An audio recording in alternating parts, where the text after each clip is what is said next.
Kalau berbicara tentang masa sulit, apa masa tersulit yang pernah kamu alami? Wow.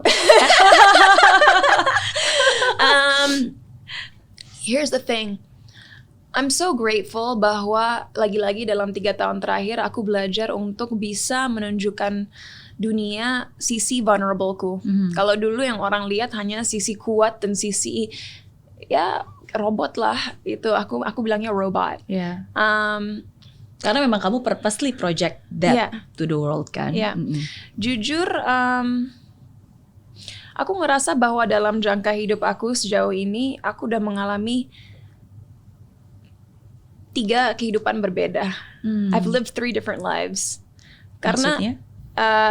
Ada 3 kejadian yang benar-benar satu membuat aku putus asa, tapi juga mengajarkan aku banyak hal, dan akhirnya merubah perspektif aku tentang hidup, dan membuat aku harap ya, lebih wise, lebih pintar, lebih pengertian akan situasi orang lain dan juga situasi dunia. But unfortunately, I can't go into depth karena ada beberapa hal yang benar-benar personal buat aku. Jadi bukan sesuatu yang aku rasa aku mau share ke dunia, atau at least belum ya.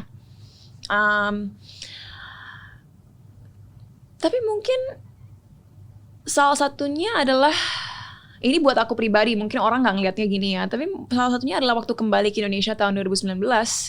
Karena karena aku memulai karir aku di usia yang sangat muda, banyak orang sudah membangun persepsi sendiri tentang aku. Dan mungkin ini salah aku karena aku hanya melihat sisi negatif dan jeleknya. Tapi mungkin saat aku baru balik ke Indonesia tahun 2019, pikiran orang adalah, oh, Cinta's just a spoiled girl yang hidupnya gampang.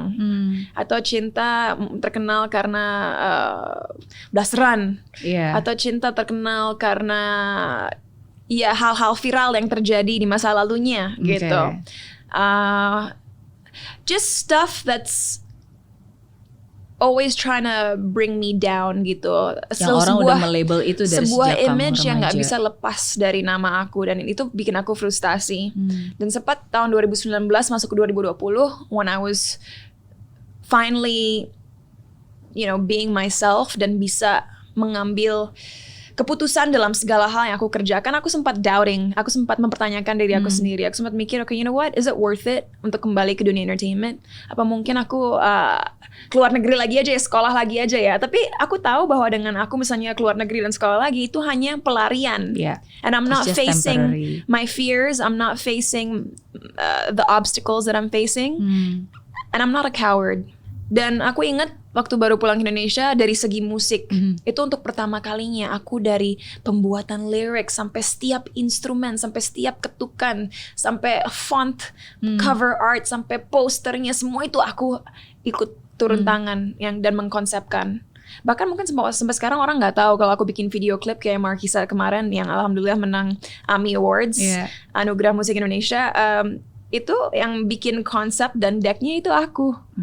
Semua dari warna kostum, sampai angle kamera, sampai lighting, sampai set yang mau digunakan, aku yang bikin decknya. Tapi tentunya dikembangkan oleh experts dalam bidang itu ya. Because as I said, I can't work alone.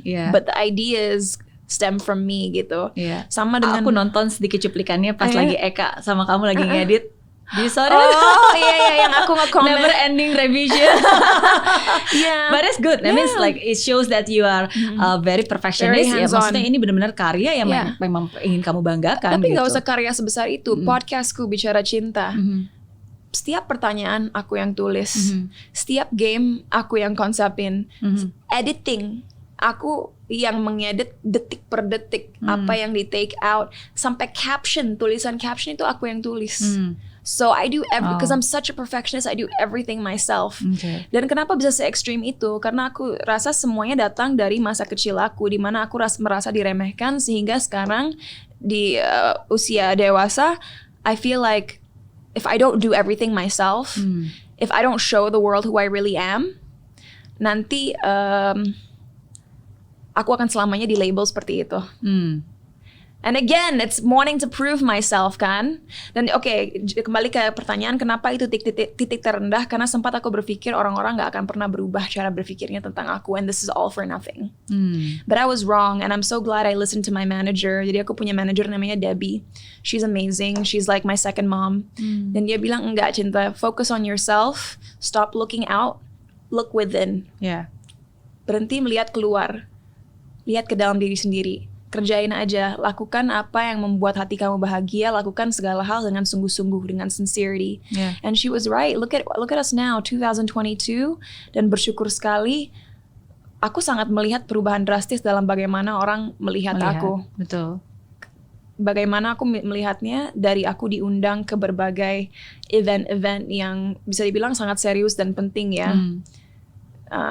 Di Kementerian Agama misalnya, di acara Mata Najwa misalnya, di MPR sempat membuat pidato tentang Pancasila, di berbagai universitas juga sangat bersyukur dipercayakan untuk bisa berbagi knowledge tentang isu-isu yang berat gitu. Dan itu nggak mungkin terjadi kalau orang-orang tidak mempunyai faith terhadap diri aku bahwa aku bisa berbagi sesuatu yang mudah-mudahan bermakna bagi mereka. So the hard work paid off, and that's also how I learned that dengan aku tidak membandingkan diri aku dengan orang lain, dengan aku tidak terus melihat keluar dan ingin lebih, malahan orang-orang dapat benar-benar melihat siapa aku sebenarnya. Dengan aku hanya menjadi seorang yang sincere, dengan aku melakukan sesuatu dengan sungguh-sungguh, itu cukup untuk nggak hanya membuat aku bahagia, tapi ternyata secara tidak langsung membuat orang juga sadar, oh this is what she's like actually. You know, oh she's actually human.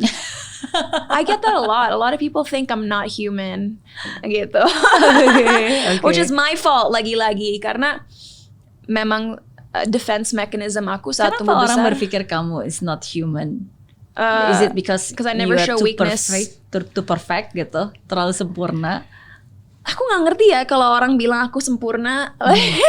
I really don't understand. Jadi pernah dibilang seperti itu, tapi aku bingung. Nggak mungkin sempurna, karena yang lebih cantik banyak, yang lebih pinter banyak, yang lebih sukses banyak. So sempurna in what sense gitu.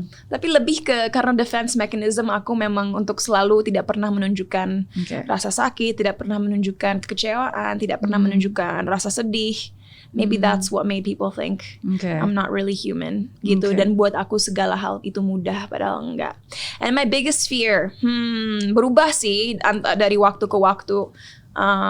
Kalau waktu masih remaja, aku selalu bilang my biggest fear is to live a mediocre life. Untuk mempunyai hidup yang biasa-biasa aja.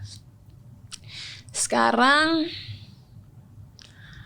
my biggest fear, the reasons why I asked you about the biggest fear, karena kan kamu bilang saat terberat kamu adalah tahun 2019 ketika kamu deciding should I go back to Indonesia and then still in entertainment industry, and then dan kamu tadi bilang karena kalau kamu mau ya udah keluar negeri aja belajar lagi itu cuma pelarian, you are not facing the fear.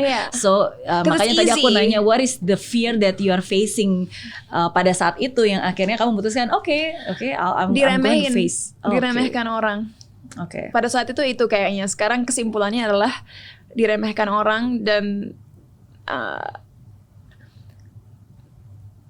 just not feeling good enough. Pernah nggak kepikir mungkin takut persepsi orang, wah ini Cinta udah ke Amerika balik lagi ke Indonesia mungkin nggak berhasil di sana? Orang pasti selalu pengen berpikir gitu ya, tapi mungkin sempat ada ketakutan itu sebentar, tapi not really. Karena kalau aku pikirin sampai sekarang, suatu hal yang aku sadari lagi-lagi dalam 3 tahun terakhir adalah orang-orang yang menjatuhkan dan suka menyakiti orang lain adalah orang-orang yang sendirinya memiliki banyak rasa sakit dan pernah tersakiti dan tidak punya emotional intelligence yang cukup untuk mengatasi rasa sakit yang mereka rasakan, sehingga satu-satunya cara mereka merasa berkuasa dan memiliki kekuatan adalah dengan menjatuhkan orang lain. So if people want to say, oh she came back because she didn't do well abroad, they can say that. I know the truth. Dan itu tidak mengintimidasi atau tidak membuat aku merasa terhina, karena people are entitled to their own opinions. That's true. Dan mereka nggak tahu sama sekali apa yang aku lalui dalam hidup aku di balik layar. if they knew, aku nggak tahu semua orang bisa menghandle hal tersebut atau enggak. But I'm glad you make that choice untuk kembali ke Indonesia. Me too. Karena kalau enggak, kita atau at least saya personally enggak akan pernah bisa melihat Cinta Laura yang sekarang. Yang menurut saya itu sangat berbeda dari ketika when I first met you, saya nggak tahu kamu pasti masih ingat atau enggak. Itu it was in one of the event, kita sama-sama diundang ke acara award bukan sih? Acara apa di TV Trans atau it was kayaknya waktu itu sebelum kamu balik Indo. Mungkin masih sekolah di Amerika atau mungkin lagi baru mau sekolah di sana gitu. Dan sekarang saya ketemu kamu after many years, after kamu melalui proses itu, dan I see is a different Cinta Laura. Dan again persepsi orang tentang kamu mungkin yang kayak sebelumnya kamu bilang you feel people mungkin meremehkan atau mungkin label-label yang dunia pernah kasih ke kamu di saat-saat kamu masih remaja. It's different, karena you show up. I think the most important thing is when you show up long enough, then people will understand dan lebih mendengarkan kamu tuh seperti apa. Kalau menurut aku pribadi mungkin bukan akunya berubah secara cara berpikirnya ya. Maksudnya ide-ide yang aku miliki dalam otak aku sudah ada sejak dulu. Cuman why am I more vocal now? Tadi kan di awal acara sempat Kak Mary bilang sekarang kamu lebih berani berbicara, bersuara. Cause I finally am comfortable with myself. Aku nyaman dengan diri aku sendiri. Dulu aku membenci diri aku sendiri. For so long I hated myself. And when you hate yourself and you hate the world, kita merasa bahwa nggak ada yang layak mendengar opini kita. Satu, karena kita ngerasa bakal dijudge anyway. Kedua, karena saking marahnya kita dengan dunia di luar dari diri kita, kita merasa you know what? Jika poin-poin yang aku miliki dalam otak aku baik, who cares? Mereka nggak akan peduli anyway, jadi mereka nggak layak dengernya. Gitu. I was so full of anger. You know, I was a very angry teenager. I was very upset due to everything that's happened. Gitu. Dan when you learn to forgive, saat kita belajar untuk memaafkan, bukan bagi mereka tapi untuk diri kita sendiri, dan benar-benar menerima diri kita sendiri dan mengerti bahwa yang terjadi di masa lalu itu sumber pembelajaran dan kita harus memaafkan diri kita sendiri karena pernah merasa putus asa, pernah merasa kecewa, pernah merasa segala emosi negatif. Saat kita memaafkan diri kita sendiri, situlah kita belajar juga untuk mencintai diri kita sendiri dan mengapresiasi diri kita sendiri. And when I became who I am now, when I learned to love myself, that's also when I learned to be brave enough to speak up. Because I no longer cared of what people had to say. Aku tidak lagi peduli akan apa yang orang-orang mau katakan karena aku sudah belajar mencintai diri aku sendiri.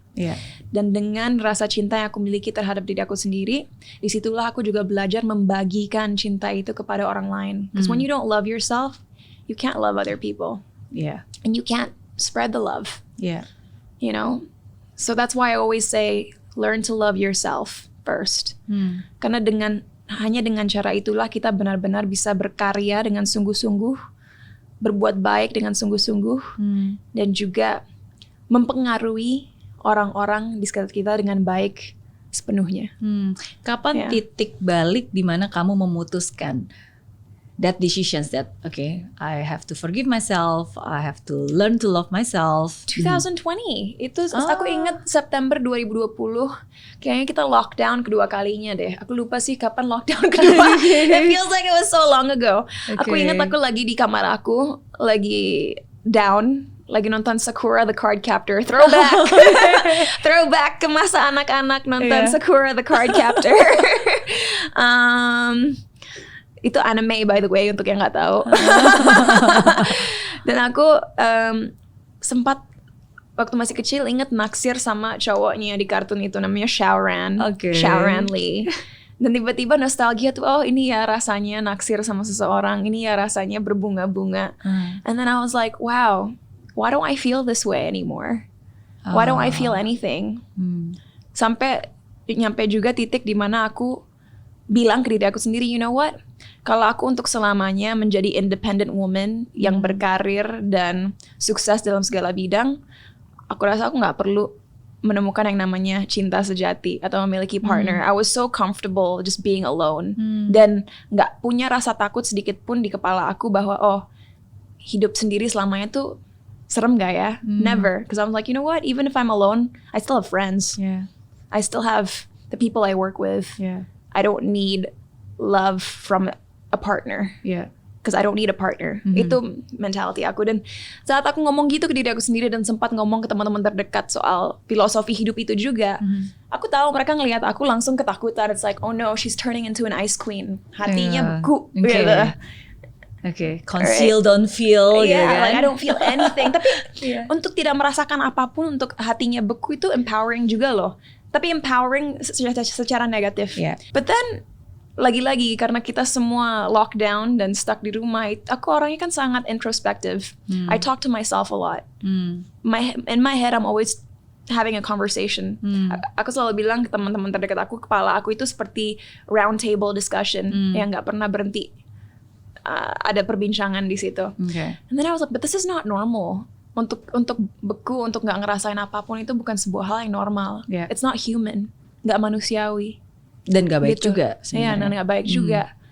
Karena sebenarnya mau merasakan segala spektrum perasaan dari rasa kebahagiaan sampai rasa sakit itu sebuah sumber pembelajaran juga, pendewasaan, dan juga sumber kekuatan. Iya, betul. Dan keberanian untuk kita berani mengeksplor each and every single emotion that we have. Yeah.